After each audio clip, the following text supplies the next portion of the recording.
ദൈവനാമത്തിന് മഹത്വം ഉണ്ടാകട്ടെ. അനുഗ്രഹിക്കപ്പെട്ട മറ്റൊരു പ്രഭാതം കൂടെ കർത്താവ് നമുക്ക് നൽകിയതോർത്ത് ദൈവത്തിന് സ്തുതിയും സ്തോത്രവും അർപ്പിക്കാം. കഴിഞ്ഞ ദിനങ്ങളിൽ നമ്മെ കൺമണി പോലെ കാത്തു, അപകടങ്ങളിൽ നിന്ന് അനർത്ഥങ്ങളിൽ നമ്മെ വിടുവിച്ച കർത്താവിന് സ്തുതിയും സ്തോത്രവും അർപ്പിക്കാം. ഇന്നത്തെ നമ്മുടെ ചിന്തയുടെ തലക്കെട്ടെന്ന് പറഞ്ഞാൽ, God who keep you safe in all your vase. നിന്റെ എല്ലാ വഴികളിലും നിന്നെ സൂക്ഷിക്കുന്ന ഒരു ദൈവം, നമ്മുടെ എല്ലാ വഴികളിലും നമ്മെ സൂക്ഷിക്കുന്ന ഒരു ദൈവത്തെക്കുറിച്ചാണ് നമ്മൾ ഇന്ന് കാണാൻ പോകുന്നത്. അതിന് ആധാരമായിട്ട് വായിക്കാം സങ്കീർത്തനങ്ങൾ 91:11-12. വചനം ഇങ്ങനെ പറയുന്നത്, നിന്റെ എല്ലാ വഴികളിലും നിന്നെ കാക്കേണ്ടതിന് അവൻ നിന്നെക്കുറിച്ച് തൻ്റെ ദൂതന്മാരോട് കൽപ്പിക്കും. നിന്റെ കാൽ കല്ലിൽ തട്ടിപ്പോകാതിരിക്കേണ്ടതിന് അവർ നിന്നെ കൈകളിൽ വഹിച്ചുകൊള്ളും. ഇവിടെ എന്താണ് പറയുന്നത്? നമ്മുടെ എല്ലാ വഴികളിലും നമ്മെ കാക്കേണ്ടതിന് കർത്താവ് ദൂതന്മാരോട് കൽപ്പിക്കുമെന്ന്.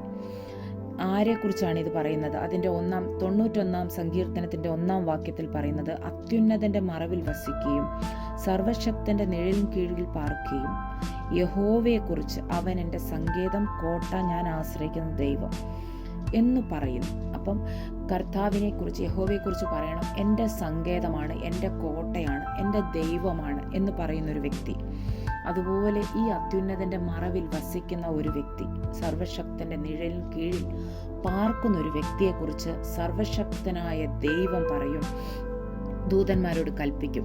എൻ്റെ ഈ കുഞ്ഞിനെ സൂക്ഷിക്കാൻ ദൈവം ദൂതന്മാരോട് കൽപ്പിക്കും. നിന്റെ എല്ലാ വഴികളിലും നിന്നെ കാക്കേണ്ടതിന്. നമുക്കറിയാം, നമ്മളെല്ലാം വളരെ തിരക്കുള്ളവരൊക്കെയാണ്. രാവിലെ എഴുന്നേറ്റ് നമ്മൾ ദൈവസന്നിധിയിൽ ഒരു പ്രാർത്ഥന പ്രാർത്ഥിച്ച് നമ്മൾ യാത്ര പുറപ്പെടുകയാണ്.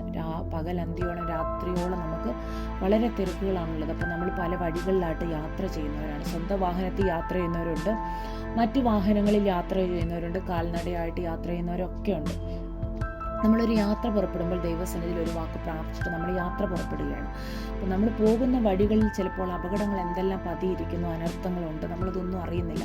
നമ്മൾ ആ വഴിയെല്ലാം യാത്ര ചെയ്യുന്നു. ചില സമയങ്ങളിൽ ദൈവം നമ്മുടെ റൂട്ട് തിരിച്ചു വിടാറുണ്ട്. നമ്മളൊരു വഴി യാത്ര ചെയ്തു പോകുമ്പോൾ ദൈവാത്മാവ് ചിലപ്പോൾ നമുക്ക് പെട്ടെന്ന് നമ്മളെ പ്രേരിപ്പിച്ച് നമ്മൾ മറ്റൊരു വഴിയായി വാഹനം എടുത്ത് പോകാറുണ്ട്. എന്നാൽ ഈ സമയത്തൊന്നും നമ്മൾ ചിന്തിക്കുന്നില്ല, എന്തിനാ ഞാൻ.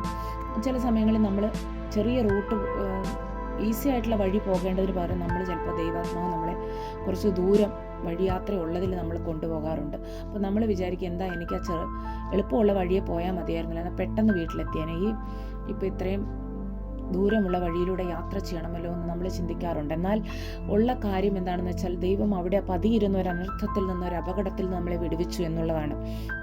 എന്നാൽ പലപ്പോഴും നമ്മളിത് മനസ്സിലാക്കാതെ ദൈവത്തിന് നന്ദി പറയാതിരിക്കുന്ന അനുഭവങ്ങളുണ്ട്.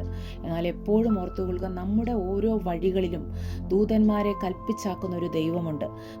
നമ്മുടെ മേൽ ചാർജ് ചെയ്ത് വെച്ചിരിക്കുന്ന ചില ദൂതന്മാർ, അവർ നമ്മളുടെ വഴികളിൽ ഈ വഴി പോകാണ്ട, ഈ വഴി മറ്റു വഴി ഇങ്ങനെ നമ്മളെ വഴി കാണിച്ചു തരുന്ന അനുഭവങ്ങൾ ഉണ്ടാകാറുണ്ട്.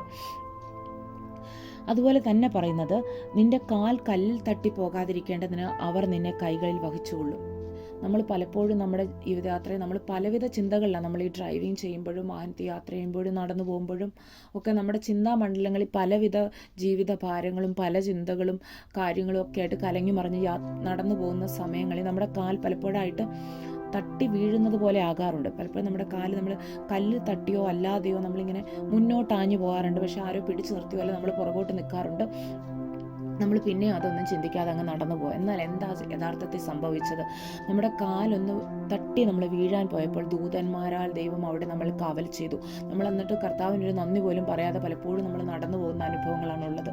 എന്നാൽ ദൈവം അവിടെ വലിയൊരു അനർത്ഥത്തിൽ നിന്ന്, നമ്മളവിടെ വീണു പോകാമായിരുന്നു, വലിയൊരു അനർത്ഥത്തിൽ നിന്നാണ് നമ്മളെ വിടുവിച്ചത്. അപ്പം നമ്മുടെ ഓരോ വഴികളിലും, നമ്മുടെ ദിനം പ്രതിയുള്ള നമ്മുടെ യാത്രാ മണ്ഡലങ്ങളിൽ ദൈവം തൻ്റെ ദൂതന്മാരോട് കൽപ്പിച്ചിട്ടുണ്ട്, എൻ്റെ കുഞ്ഞിനെ സേഫായിട്ട് അവിടെ എത്തിക്കണം. അവൻ പോകുന്ന വഴികളിൽ സേഫായിരിക്കട്ടെ, യാത്രാമധ്യേ ഒന്നും അനർത്ഥങ്ങളോ അപകടങ്ങളോ വരാതെ എൻ്റെ കുഞ്ഞിനെ സൂക്ഷിക്കണമെന്ന് കർത്താവ് തൻ്റെ ദൂതന്മാരോട് കൽപ്പിച്ചാക്കിയിരിക്കുകയാണ്. അവൻ നടക്കുന്ന വഴിയിൽ ചിലപ്പോൾ അവന് ശ്രദ്ധയുണ്ടാകത്തില്ല. നടക്കുന്ന വഴിയിൽ പലവിധ ചിന്തകളാലും ഭാരങ്ങളാലും എൻ്റെ മകൻ മകൾ നടന്നു പോകുന്നു. കല്ലിൽ തട്ടി വീണു പോകാനുള്ള എല്ലാ സാധ്യതയുണ്ട്. അതുകൊണ്ട് എൻ്റെ മകളെ സൂക്ഷിക്കണം, എൻ്റെ മകനെ സൂക്ഷിക്കണം എന്ന് ദൂതന്മാരോട് കർത്താവ് പറഞ്ഞാക്കിയിരിക്കാം. പക്ഷേ എങ്ങനെ ആയിരിക്കണം? കർത്താവിൽ നമ്മൾ ആശ്രയിക്കണം. എൻ്റെ ദൈവമാണെന്ന് പറഞ്ഞ് കർത്താവിൽ പൂർണ്ണമായിട്ട് ആശ്രയിക്കണം. അപ്പോൾ ദൂതന്മാരെ അയച്ച് നമ്മളെ സംരക്ഷിക്കുന്ന അനുഭവം കാണാം. ഇതുപോലെ തന്നെ നമുക്ക് കാണാം സങ്കീർത്തനങ്ങൾ 34:7 പറയുകയാണ്, യഹോവയുടെ ദൂതൻ അവൻ്റെ ഭക്തന്മാരുടെ ചുറ്റും പാളയമിറങ്ങി അവരെ വിടുവിക്കുന്നു. അപ്പോൾ കർത്താവിൻ്റെ ഭക്തന്മാരായിരിക്കുന്ന വ്യക്തികളുടെ ജീവിതത്തിൽ എന്ന് പറഞ്ഞാൽ നമ്മുടെ ആവശ്യത്തിന് ചുറ്റും, അല്ലെങ്കിൽ നമ്മുടെ ചുറ്റും, നമ്മളിപ്പോൾ ആയിരിക്കുന്ന നമ്മുടെ വീടിന് ചുറ്റുമാണെങ്കിൽ, അല്ലെങ്കിൽ നമ്മളായിരിക്കുന്ന ഏത് അവസ്ഥയാണെങ്കിലും അതിനു ചുറ്റും ദൂതന്മാർ പാളയമിറങ്ങി വിടുവിക്കുന്ന ഒരു അനുഭവമുണ്ട്. നമുക്ക് കാണാം പഴയ നിയമത്തിൽ ഇതൊരു അനുഭവമായിട്ട് കൊടുക്കുന്നത് 2 രാജാക്കന്മാർ 6-ാം അധ്യായത്തിൽ ഏലീഷ എന്നൊരു പ്രവാചകനെ കുറിച്ച് പറയുന്നുണ്ട്. അപ്പോൾ ഏലീഷ എന്ന പ്രവാചകന് എതിരായിട്ട് അരാം രാജാവ് എതിരായിട്ട് ആളുകളെ അയക്കുകയാണ്, ഈ ഏലീഷ എന്ന പ്രവാചകനെതിരായിട്ട്. അപ്പോൾ ഏലീഷ ഇരിക്കുന്ന ദോതാനിലേക്ക് ശക്തിയുള്ള കുതിരകളും രഥങ്ങളും വന്ന് നിറഞ്ഞു. ഈ അരാം രാജാവ് അയച്ചതാണ്. അപ്പോൾ രാത്രിയിൽ പട്ടണം വളഞ്ഞു. അപ്പോൾ രാവിലെ എഴുന്നേറ്റ് ഈ ദൈവപുരുഷൻ എലീഷയുടെ ബാല്യക്കാരൻ രാവിലെ എഴുന്നേറ്റ് പുറത്തേക്ക് നോക്കിയപ്പോൾ സൈന്യം, കുതിരകളും രഥങ്ങളും പട്ടണം വളഞ്ഞിരിക്കുന്നത് കണ്ടു.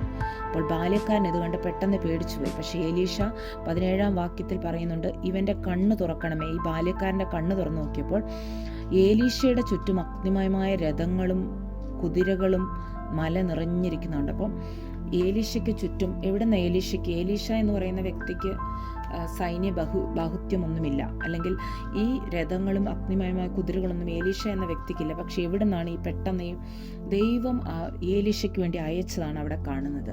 അപ്പം ദൈവപൈതലെ ഏലീഷയെ പോലെ തന്നെ നമ്മുടെ ജീവിതത്തിലും നമുക്ക് സൈന്യമോ കുതിരകളോ രഥങ്ങളോ ഇല്ല. പക്ഷെ നമുക്കെതിരെ വരുന്ന സൈന്യത്തെ എതിരിടുവാൻ സർവശക്തനായ ദൈവത്തിൻ്റെ വലിയ സൈന്യം നമുക്ക് ചുറ്റും പാളയം ഇറങ്ങിയിട്ടുണ്ട്.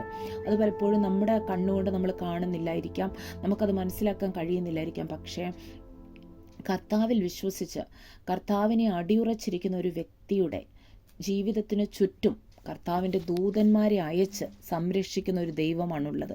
പക്ഷെ കർത്താവിൽ എന്താണ്? അടിയുറച്ച് ഈ വ്യക്തി വിശ്വസിച്ചിരിക്കണം. അപ്പോൾ ദൂതന്മാരെ കൽപ്പിച്ചാക്കി നമ്മുടെ വഴികളിലെല്ലാം, നമ്മുടെ യാത്രകളിലെല്ലാം, നമ്മുടെ പാളയത്തിന് ചുറ്റും, നമ്മുടെ ഭവനത്തിന് ചുറ്റും, നമ്മളായിരിക്കുന്ന സ്ഥലത്തിന് ചുറ്റും ദൂതന്മാരെ അയച്ച് നമ്മളെ സൂക്ഷിക്കുന്ന ഒരു ദൈവമുണ്ട്. എല്ലാ വഴികളിലും നമ്മുടെ വചനം പറയുന്നു, നമ്മുടെ സങ്കീർത്തനങ്ങൾ 121:8 പറയുന്നു, നിന്റെ ഗമനത്തെയും ആഗമനത്തെയും ഇന്നു മുതൽ എന്നേക്കും പരിപാലിക്കുന്നൊരു ദൈവം. അപ്പം നമ്മുടെ യാത്രകളിൽ, നമ്മുടെ പോക്കുവരവുകളിൽ, നമ്മുടെ യാത്രകളിൽ നമ്മൾ നടക്കുമ്പോൾ എപ്പോഴും നമ്മളെ സൂക്ഷിക്കുന്നൊരു ദൈവമുണ്ട്. നമ്മളെ കല്ലിൽ തട്ടി നമ്മൾ വീഴാതെ നമ്മളെ സൂക്ഷിക്കുന്നൊരു ദൈവമുണ്ട്. അപ്പം നമ്മുടെ ഹൃദയത്തിൽ എപ്പോഴും ദൈവത്തിന് നന്ദി അർപ്പിച്ചുകൊണ്ട് നമ്മൾക്കായിരിക്കാം. ദൈവം നമ്മളെ സൂക്ഷിക്കട്ടെ, നമ്മളെ ശക്തീകരിക്കട്ടെ എന്ന് നമുക്ക് പ്രാർത്ഥിക്കാം. ഈ വചനങ്ങളാൽ എല്ലാവരെയും ദൈവം അനുഗ്രഹിക്കട്ടെ. നമുക്ക് പ്രാർത്ഥിക്കാം. സ്വർഗ്ഗസ്ഥനായ ഞങ്ങളുടെ പിതാവെ, കേൾപ്പിച്ച നല്ല വചനത്തിനായി നന്ദി. അങ്ങയുടെ ദൂതന്മാരെ കർത്താവ് ഞങ്ങൾക്ക് ചുറ്റും കൽപ്പിച്ചാക്കി ഞങ്ങളുടെ കല്ലിൽ തട്ടിപ്പോകാതെ, ഞങ്ങൾ വീണു പോകാതെ ഞങ്ങളെ സൂക്ഷിക്കുന്ന വൻകൃപയ്ക്കായി നന്ദി കർത്താവെ. അങ്ങയുടെ സ്നേഹത്തിനായി നന്ദി കർത്താവെ. പ്രാർത്ഥന കേട്ടിരിക്കാൻ നീ സകലേശുവിൻ്റെ നാമത്തിൽ തന്നെ പൊന്നുപിതാവേ, ആമേൻ.